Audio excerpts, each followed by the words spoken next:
You may think history is dull, but the story of King Henry VIII is anything but. He was a king of charm and charisma, but also one of obsession, betrayal, and blood.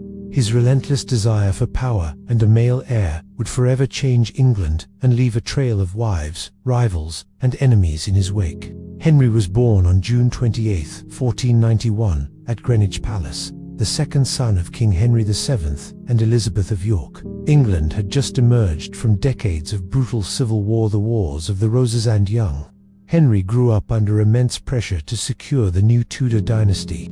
From an early age, he was exceptional. He was highly educated in languages, theology, history, and the arts. He was athletic and strong, excelling at jousting, hunting, and tennis.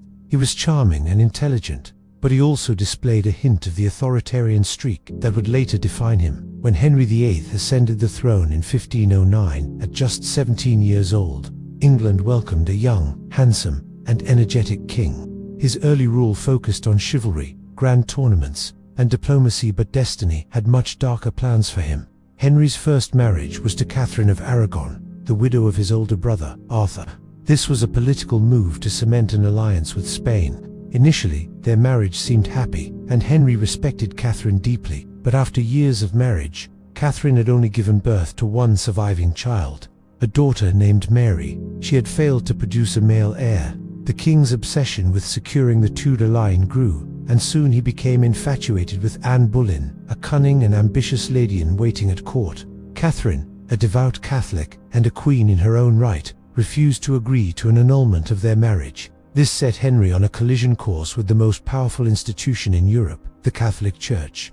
Henry petitioned Pope Clement VII for an annulment, arguing that his marriage to his brother's widow was invalid in the eyes of God, but he was denied. Frustration quickly turned to fury. Determined to have his way, Henry decided to take matters into his own hands and assert control over England's religious affairs. In 1534, the Act of Supremacy was passed, declaring Henry VIII the supreme head of the Church of England. This act severed England's ties with the Roman Catholic Church forever.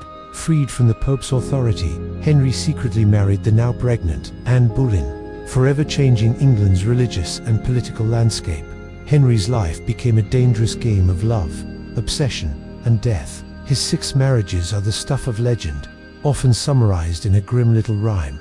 Divorced, beheaded, died, divorced, beheaded, survived.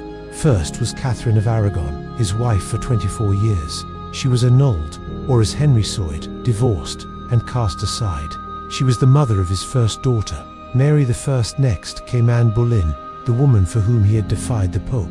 She gave him another daughter, Elizabeth I, but failed to produce a son. After only 3 years of marriage, she was accused of adultery, treason, and incest. She was beheaded at the Tower of London, a shocking and brutal end for a queen.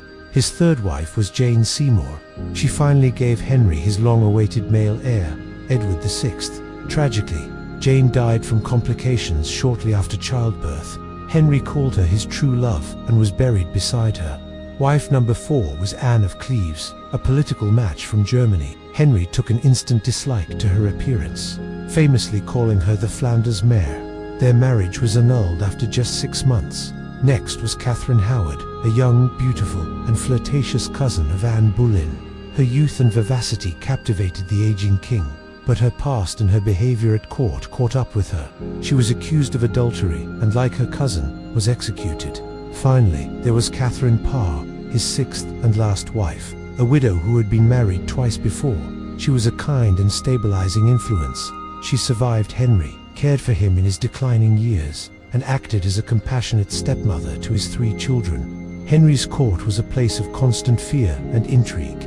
Rival politicians, religious dissenters, and even his own wives could fall victim to his unpredictable wrath. Sir Thomas More, a brilliant scholar and once a close friend of Henry's, was executed for opposing the king's religious reforms. Thomas Cromwell, the mastermind who helped engineer the break with Rome and Anne Boleyn's downfall, would later meet the same fate, executed on the king's orders. Henry centralized power, strengthened the monarchy, and seized control of the nation's land, law, and church, all under a shadow of fear. The creation of the Church of England wasn't just about getting a new wife. It allowed Henry to seize the vast wealth and lands of the Catholic monasteries, which he then redistributed to his loyal nobility. While England became Protestant in its governance, Henry himself remained conservative in his personal theology. These changes would shape England for centuries, influencing the religious beliefs of his 3 children, who would each rule in turn: the Protestant Edward VI, the Catholic Mary I, and the pragmatic Elizabeth I. As the years passed, Henry's health deteriorated dramatically. The once athletic king became morbidly obese. He suffered from gout, festering leg ulcers, and chronic infections that left him weakened, irritable, and increasingly paranoid. The charming young prince who had once captured the hearts of his people transformed into a feared and tyrannical ruler. He waged costly and ultimately fruitless wars against France and Scotland, leaving the royal treasury strained. Yet his obsession with his own legacy and power never faded. King Henry VIII died on January 28, 1547, at the age of 55, leaving behind a completely transformed England. He was buried next to his beloved third wife, Jane Seymour, in St. George's Chapel at Windsor Castle. He left a complex and terrifying legacy. He was a tyrant and a reformer, a lover and a destroyer. Through his ruthless actions, Henry created the Church of England, centralized government power, and changed the monarchy forever. His children would continue to shape England's future. Edward VI pushed for more radical Protestant reforms. Mary I attempted a bloody restoration of Catholicism, and Elizabeth I would go on to lead England into a golden age, navigating the turbulent religious waters her father had stirred. Think about it: 2 wives executed, 2 divorced, a kingdom's faith torn apart for the sake of love, power, and obsession. His life was one of lavish feasts, extravagant clothing, and an insatiable desire for a male heir. The story of King Henry VIII reads like a dark tale of passion, ambition, and terror. If you survived this dark tale of King Henry VIII, don't forget to like this video and subscribe to our channel for more stories they never taught you in school. Thanks for watching.